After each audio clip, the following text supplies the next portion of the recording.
नमस्कार प्रेक्षकांनो, तर आपण बघत आहात घरोघरी मातीच्या चुलीचा आजचा एपिसोड. आजच्या एपिसोडमध्ये बरंच काही आपल्याला पाहायला मिळणार आहे. इथे ऋषिकेश लॅपटॉपमध्ये बघत बसलाय की माझा लॅपटॉप नक्कीच कोणीतरी वापरलाय, कोणीतरी चेक केलाय. तेवढाच सारंग येतोय आणि म्हणतोय की दादा तू इथे बसलायस होय, बाहेर मेहंदीचा एवढा फंक्शन चालू आहे आणि तू इथे काम का करत बसलायस? ते सगळं आता काम बंद कर आणि आता बाहेर चल, 2-3 दिवस मजा करायची, काम करायचं नाहीये. तेवढ्यात ऋषिकेश सारंगला विचारतोय की इथे या खोलीत कोण आलं होतं का? सारंग म्हणतो की लग्न घर आहे, कोणी पण आता माणसांचा राबता आहे, कोणी पण येऊ जाऊ शकतं, तर तू असं का विचारतोयस? नाही म्हणजे माझा लॅपटॉप कोणीतरी वापरला होता, इथे मेहंदी लागली. सारंग म्हणतो का मेहंदी होती घरात, त्यामुळे कोणीतरी काहीतरी ठेवताना हात लावला असेल. पण मी तुला काय सांगायला आलो होतो ते मी विसरलोच की असं असं उद्या चुडा भरायचा कार्यक्रम आहे आणि दूध नाहीये उद्यासाठी, तर आपल्याला दूध आणायला जायला पाहिजे. तर ऋषिकेश म्हणतो तू एकटा जाऊ नको, मी पण येतो. आणि शेवटी तो लॅपटॉप तिथेच ठेवतो आणि दोघं दूध आणायला बाहेर पडतात. इकडे नानासाहेब खोलीत एकटेच येऊन फेऱ्या मारत बसलेले आहेत, विचार करतायत. तर सुमित्राई येतात आणि म्हणतात अहो तुम्ही अजून तोच का विचार करताय? नानासाहेब म्हणतात की मन घाबरं होतं की आता काहीतरी विपरीत होईल असं वाटतंय सारखं. त्यात जानकी जी आहे ती आश्रमात जाऊन आली, तिने तो आपला फोटो बघितला नसेल ना असा विचार येतोय मनात, आणि आपण तिला त्याबद्दल विचारूही शकत नाही असं ते बोलत असतात. आणि तेवढ्या तिथे जानकी येते आणि म्हणते नाना तुम्हाला मला काय विचारायचं आहे? तर इथे नानासाहेबांची तुर्तास तरी बोबडी वळलेली दाखवली आहे.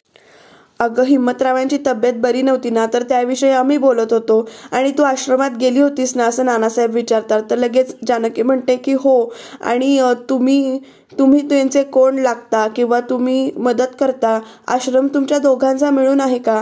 हिम्मतराव आपले कोण आहेत? असे सगळे प्रश्न ती त्यांना विचारते की एक क्युरिओसिटी म्हणून मी तुम्हाला विचारते असं म्हणते. पण इथे तिच्या हा प्रश्न विचारायचा मागचा हेतू तर आपल्याला माहिती की तिला जाणून घ्यायचं की नेमकं सत्य काय आहे. शेवटी ती प्रश्न विचारतेच की आश्रमात मी इतक्या वर्षांनी गेले पण छान मेंटेन ठेवलं आश्रम, आणि आश्रमाचं नाव PPR असं काय? म्हणजे काहीतरी फुल फॉर्म असेल ना. तर इथे आता काय बोलायचं हा प्रश्न नानासाहेबांना पडलाय, ते विचार करतायत. आणि लगेच सुमित्राई म्हणतायत अगं आपण आश्रम हिम्मतराव यांच्याविषयीच बोलत राहणार आहे का? आज मेहंदी फंक्शन आहे, आपल्याला तिथे देवघरात नारळ ठेवायचा होता, पण तो मेहंदीच्या आधी ठेवायचा होता, पण तो आता ठेवला तरी चालतोय, जा तू जरा नारळ ठेव जा असं म्हणून ते इथे विषय बदलायचा प्रयत्न करतायत. खरं नानासाहेब मात्र टेन्शनमध्ये आलेत की आता नेमकं काय सांगायचं, कशी उत्तरं द्यायची या प्रश्नांना. असं सगळं इथे बोलणं झालेलं दाखवलंय. जानकी आडून विचारून घेते नानासाहेबांकडून की नेमकं हिम्मतरावांचं आणि नानासाहेबांचं नातं काय आहे, नेमकं मदत का केली जाते, आपल्या सुमित्रा एंटरप्राइजेसकडून लाखोंचे चेक दिले जातात, हे कशासाठी चाललंय असं इथे तिला विचारायचंय. पण सुमित्राई तिला विषय बदलून देवघरात पाठवतात. आणि त्याच्यानंतर सुमित्राई नानासाहेबांना म्हणतात अहो तुमचं काय चाललंय, कोणी पण येईल आणि तुम्हाला आता विचारू शकेल, जे इतकी वर्ष आपण लपवलंय ते सत्य आता बाहेर यायला नको, तुम्ही तोच विचार करू नका, तुम्ही जरा बाहेर येऊन बसा असं त्या इथे त्यांना सांगतायत. त्यांना पण इथे काळजी लागली की नेमकं सत्य बाहेर आलं तर काय होईल. नानासाहेब शेवटी माफी मागतात आणि म्हणतात की नाही मी आता बाहेर येतो, तेच विचार डोक्यातले काढून टाकतो. तर इथे हिम्मतराव जे आहेत ते नानासाहेबांनी सांगितल्याप्रमाणे ऋषिकेशची जी फाईल असते ती व्यवस्थित ठेवण्याचा प्रयत्न करतायत, म्हणजे व्यवस्थित ठेवतायत ती.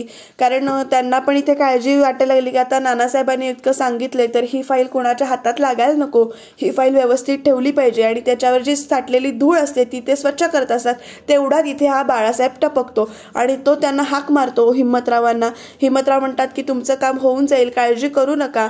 आणि बाळासाहेबाचं लक्ष मात्र त्या फाईलीकडे असतं आणि ती फाईल त्याच्या समोर येते. कारण हिम्मतरावांना ठसका लागतो तेवढा त्यांचा हात पुढे येतो आणि बाळासाहेब नेमकं त्या फाईलीवर कुणाचं नाव आहे हे तो बघतो. तर त्या फाईलीवर नाव असतं ऋषिकेश नानासाहेब रणदिवे. ज्याला जी फाईल हवी असते ती फाईल त्याला मिळालेली असते आणि फाईल तिथेच आहे हे त्याच्या लक्षात येतं. इकडे बाळासाहेब बोलायच्या नादात ती फाईल बघत असतात. तेवढ्यात हिम्मतराव त्यांना हाकलून लावतात अक्षरशः की तुमचं काम होईल, तुम्ही जावा, आणि फाईल मात्र व्यवस्थित ठेवून देतात. इथे जानकी जी आहे ती ऋषिकेशला शोधतीये. ऋषिकेश कुठे गेला असं गुलाबरावांना विचारते. गुलाबराव म्हणतो की उद्याच्या चुडा भरण्याच्या कार्यक्रमासाठी खीर करायची आहे ना, तर त्याच्यासाठी दूध आणायला सारंगरावांबरोबर 2 जण गेलेत. आणि तेवढ्यात तेवढ्यातही शर्वरी वंशांना इथे हाक मारतीये जानकी. शर्वरी आलेली आहे तर का हाक मारतीये असं ती विचारते. तेवढ्यात आजी पण येतात. काय चाललंय तुमच्या दोघींचं असं विचारतात. तेव्हा जानकी म्हणते की देवासमोर नारळ ठेवायचा आहे, कार्य निर्विघ्नपणे पार पाडू दे म्हणून मी शर्वरी वंशांना हाक मारत होते. तर आजी म्हणते ऐश्वर्या कुठे? तर लगेच जानकी म्हणते की असेल इथेच कुठेतरी. नाही, हा मान तिचाच आहे म्हणून मी विचारलं. मग असं का?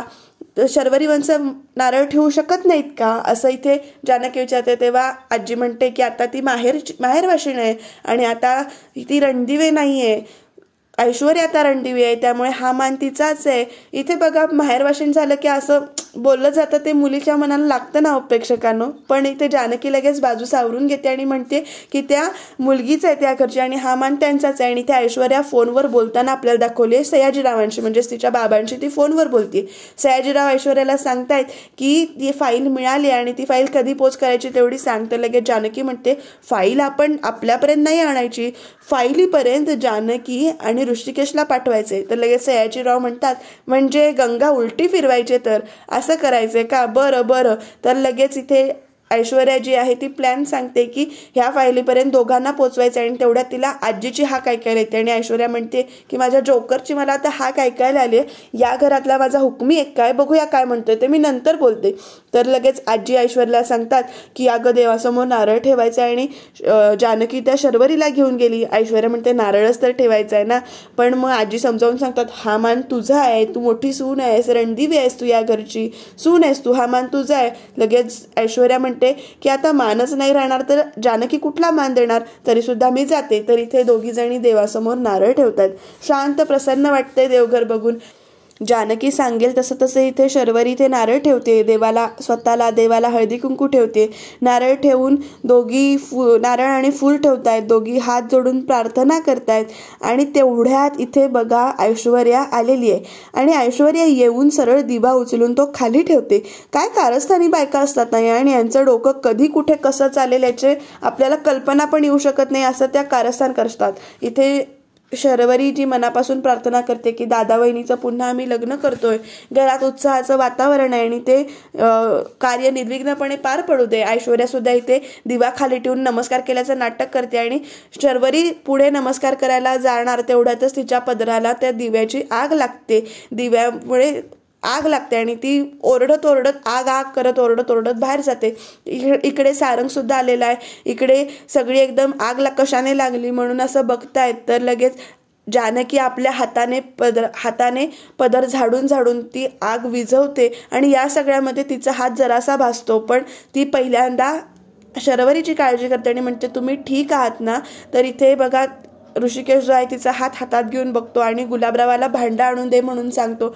आणि त्याने आणलेलं जे काही दूध असतं त्या दुधाचा अभिषेक म्हणजे ते दूध तिच्या हातावर ओततो, कारण दुधामध्ये थंडावा असतो आणि हे तो लक्षात असतं त्याच्या. त्यामुळे तो इथे आग शांत करण्यासाठी दुधाने हातावर अभिषेक करतो, म्हणजे दूध हातावर ओततो तो पूर्ण आणि त्यामुळे तो तिचा हात जो भाजलेला असतो तो थंड पडतो. इथे प्रेक्षकांनो बघा तिच्या हातावरची मेहंदी सुद्धा गेलेली आहे. सगळी जण अशी डोळ्यात पाणी आणून बघतायत. फक्त ऐश्वर्या मात्र चेहऱ्यावर असे खुनशी भाव घेऊन बघते की आता काय करायचं. इकडे ऋषिकेश जानकीला विचारतोय की तुला आता बरं वाटतंय ना, जास्त भाजलेलं नाहीये ना. तर लगेच जानकी म्हणते की थोडा हात भाजला होता माझा, पण तुम्ही दुधाने अभिषेक घातला म्हणजे दुधाने हातावर आंघोळ घातली त्याच्यामुळे आता थंड झालाय. पण माझी मेहंदी पुसली गेली म्हणून तिला इथे रडायला येतं. की ती म्हणते की शर्वरी वंशांनी एकदम आग म्हटल्यावर माझ्या लक्षात नाही आलं, सॉरी, पण आता माझी मेहंदी पुसली गेली. तेवढ्यात ऋषिकेश म्हणतो अगं मेहंदी तर पुसली गेली पण तुझ्या आयुष्यातलं माझं नाव जे आहे ते कधीच पुसलं जाणार नाही, आपलं नातं अखंड आहे. आणि खरंच तिच्या हातावर ऋषिकेश एवढंच नाव शिल्लक तिथे दिसून येते आपल्याला. आणि सगळ्यांच्या चेहऱ्यावर जे दुःखाचे भाव होते ते जाऊन आता आनंदाचे भाव आलेत, कारण या दोघांचं नातं अखंड आहे. दोघांमधलं प्रेम इथे दिसतंय. आणि इकडे बघा ऋषिकेश स्वतः जानकीच्या हातावर मेहंदी काढायला बसलाय. व्यवस्थित तो तिचे हातात हात धरून मेहंदी काढतोय, छान डिझाईन काढतोय. इकडे सगळी त्याला चिडवतायत. ओवी विचारते बाबा तुम्ही काय करताय. तर लगेच ऋषिकेश म्हणतो की मी आईच्या हातावर मेहंदी काढतोय. तर ऐश्वर्या म्हणते की आता तुमचं आयुष्य रंगतदार होणार आहे, म्हणजे या लग्नानंतर तुमच्या आयुष्यातले रंग बदलणार आहेत असं ती म्हणते. आणि नंतर सावरून घेते की दुसऱ्या म्हणजे पुन्हा लग्न करताय त्याच्यानंतर तुमचं आयुष्य बदलणार आहे असं इथे ती बोलताना आपल्याला दिसते. चिडवा चिडवी चालली आहे, हसत खेळत मेहंदी काढली जाते. ऋषिकेश छान मेहंदी काढतो. एका हातावर काढून झाल्यावर शर्वरी म्हणते की दादा आता लगेच दुसऱ्या हातावर मेहंदी काढ. एकंदरीतच काय जे सुरुवातीचं जे वातावरण होतं ते जाऊन आता चांगलं वातावरण दाखवलंय. पण इथे ऐश्वर्या मात्र काढताय मेहंदी, हसताय, हसत राहा, लवकरच तुमच्या चेहऱ्यावर हसत जाऊन इथे दुःख येणार आहे, संकट येणार आहे असा तिथे विचार करतोय. प्रेक्षकांनो, उद्याच्या भागामध्ये तोच माणूस पुन्हा इथे जानकीच्या रूममध्ये आलेला दाखवलाय. तो पुन्हा तेच सांगतोय की तुम्ही आश्रमात जावा आणि ती फाईल बघा. आणि इथे ऐश्वर्या म्हणते की आता हळद लागली आहे तुम्हाला, तुम्ही आता बाहेर पडायचं नाही, हळदीच्या अंगाने कुठं जायचं नाही, नाहीतर अपशकुन होतो. जानकीला मात्र उद्या फाईलसाठी जायचंय. नेमकं काय होईल उद्याच्या भागात जाणून घेण्यासाठी तुम्ही बघत राहा.